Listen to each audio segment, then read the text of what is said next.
تو اپنی جگہ سے اٹھے گا نہیں کہ اللہ اسے بھی اور اس کے ماں باپ کو بھی بخش دے گا، یہ اللہ اسے انعام عطا فرماتا ہے۔ انشاءاللہ بعد میں ہم اس کا اہتمام کریں گے، اور بھی نوافل وظائف اور مختلف جو ہیں وہ شب قدر کی برکتیں اور فضیلتیں ہیں۔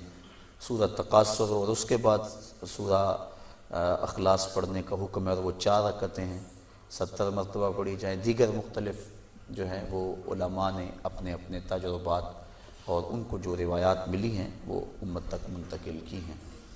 تو یہ رات اپنے دامن میں اس اعتبار سے بہت ساری رحمتیں لیے ہوئے ہمارے ہاں جلوہ گر ہے۔ اللہ تعالیٰ اس رات کی برکتیں ہم سب کو نصیب فرمائے۔ اس کو توبہ و انابت کی رات بھی کہا جاتا ہے۔ جب انسان جاگتا ہے اس رات میں تو اللہ تعالیٰ جل شانہ ما قبل کے سارے گناہوں کو معاف فرما دیتا ہے۔ وہ فرمایا کہ من کاما لیلۃ الصیام، لیلۃ القدر اس سے مراد ہے، ایمانم و احتسابا غفر لہ ما تقدم من ذنبہ، جس نے لیلۃ القدر کو قیام کیا اللہ تعالیٰ اس کے پچھلے سارے گناہوں کو معاف فرما دیتا ہے۔ ایمانم و احتسابا، 2 شرطیں، ایک ایمان کی حالت میں ہو اور دوسرا اپنے نفس کا محاسبہ کر رہا، کیونکہ اپنے نفس کو محاسبے میں رکھنا چاہیے، اس کو بے لگام نہیں ہونے دینا چاہیے۔ جو پڑھ رہے ہیں کہہ رہے ہیں اس پر مانن استحضار موجود ہو، اور ہم اگر توبہ کریں، رجوع لائیں اس کے حضور، تو وہ صرف زبان سے نہ ہو بلکہ ہمارے دل کی اتھاہ گہرائیوں سے۔ فرمایا کہ التائب من الذنب کمن لا ذنب لہ والمستغفر من الذنب وہو مقیم علیہ کالمستہزئ بربہ، جو گناہوں سے توبہ کرتا ہے وہ تو ایسا ہے جس طرح اس نے گناہ کیا ہوا ہے، اور جو توبہ کرتا ہے استغفار بار بار پڑھتا ہے، استغفر اللہ کہتا ہے، لیکن وہ گناہوں کو چھوڑنے کا ارادہ نہیں پاتا اپنے اندر، جمع ہوا ہے گناہوں پر۔ کہا کل مستہزئ بربہ، وہ اپنے رب سے مذاق کرنے والا ہے کہ جس پر استغفار کر رہا ہے اس کو تو چھوڑ ہی نہیں رہا، اس کا تو ارادہ ہی نہیں کر رہا کہ میں نے اس کو چھوڑنا ہے، تو وہ تمسخر کرنے والا کہلاتا ہے۔ تو جو ہم دعا مانگتے ہیں، جو ہم کہتے ہیں، مانن اس کا استحضار ہونا چاہیے، اور جو ہم اللہ سے وعدہ کرتے ہیں اس وعدہ کو پورا کرنے کی کوشش کرنی چاہیے۔ اللہ تعالیٰ کریم ہے۔ حضرت عائشہ صدیقہ رضی اللہ تعالیٰ عنہ فرماتی، میں نے حضور سے عرض کی، ترمذی اور ابن ماجہ کی روایت ہے کہ جب میں شب قدر کو پا لوں تو میں اللہ سے کیا مانگوں؟ تو حضور نے جو دعا تعلیم دی وہ یہ تھی کہ اللہ کی بارگاہ میں پھر عرض کرنا کہ اللہم انکا عفو کریم تحب العفو فاعف عنی، اے اللہ تو معاف کرنے والا ہے، کرم فرمانے والا ہے اور معافی کو پسند کرتا ہے، مجھ سے درگزر فرما لے۔ تو یعنی اس خاص لمحے کے اندر اگر اللہ سے کچھ مانگنا ہے، جب شب قدر کو پا لیں، وہ لمحے آ جائیں، جب جبریل مصافحہ کر رہے ہیں، جب بدن کے رونگٹے کھڑے ہو جائیں، رقت طاری ہو جائے، وہ کیفیت بن جائے کہ دل کہے، وجدان ادراک کرے کہ یہی لیلۃ القدر ہے، یہی وہ لمحے ہیں، اور یہ جو میرے اوپر کیفیت ہے یہ مصافحہ جبریل ہے۔ جب یہ کیفیت مل جائے تو اس وقت اہم وقت کیا مانگے؟ تو کہا اہم وقت یہ مانگے اے اللہ مجھے معاف کر دے۔ تو یہ اہم دعا ہے مومن کی، جس کو تعلیم دیا گیا شب قدر کے حوالے سے۔ آگے پیچھے بھی اللہ کی بارگاہ میں یہ دعا مانگنی چاہیے۔ اگر انسان کے توبہ سے گناہ مٹ جاتے ہیں استغفار پڑھنے سے، عفو و کرم کا مطالبہ کرنے سے، اور اگر گناہ نہ بھی ہوں تو اللہ تعالیٰ درجے بلند فرما دیتا ہے۔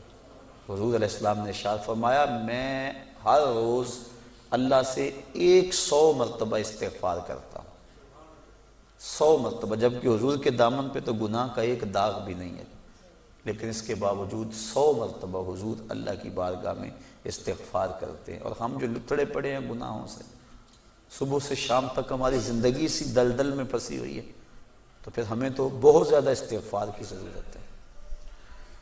اللہ اکبر، عبرت اللہ نصیب فرما دے۔ وہ ایک بچہ تھا چھوٹا، جنگلوں میں رو رہا تھا، اور اس کی آنکھوں میں آنسو امٹ رہے تھے اور چیخ رہا تھا، رو رہا تھا۔ کوئی بزرگ تھا، وہ قریب سے گزرا، دیکھا بچے کو رو رہا ہے، کہا بیٹا کیا ہوا ہے؟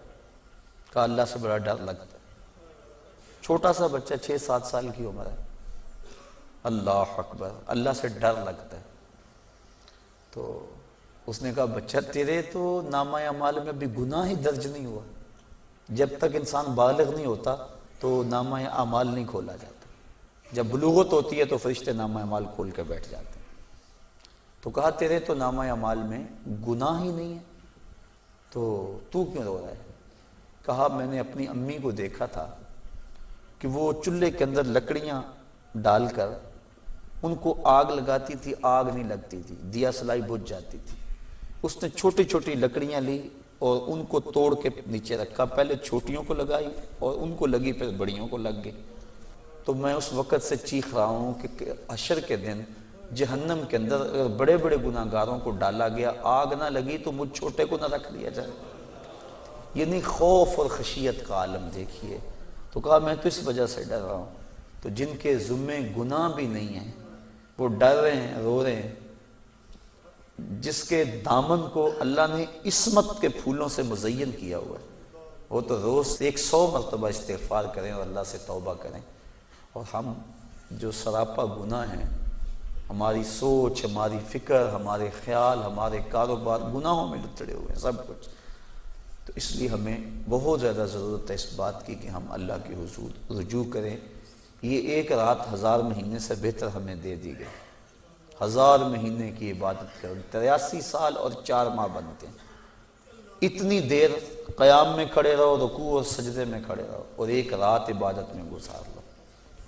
اور ایک روایت میں پڑھا جو اس رات میں اللہ اکبر جتنی دیر میں بکری کا دودھ دھویا جاتا ہے، کتنی دیر لگتی ہے بکری کا دودھ دھوتے ہوئے، اتنی دیر قیام کیا، کھڑا رہا عبادت میں، نماز میں، جتنی دیر میں بکری کا دودھ دھویا جاتا ہے، اللہ تعالیٰ اس کی مغفرت اور بخشش فرما دیتا ہے اور اس کو پوری لیلۃ القدر کی فضیلت عطا کر دیتا ہے، جس نے اتنا قیام کیا جتنا بکری کا دودھ دھوتے ہوئے وقت لگتا ہے۔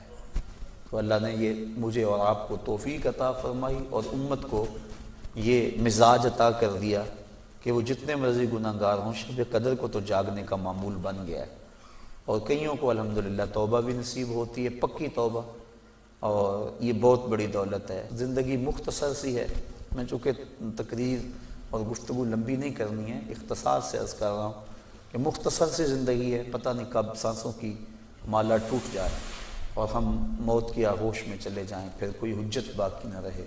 مجھے اور آپ کو اپنی اصلاح کے لیے کوشش کرنی چاہیے۔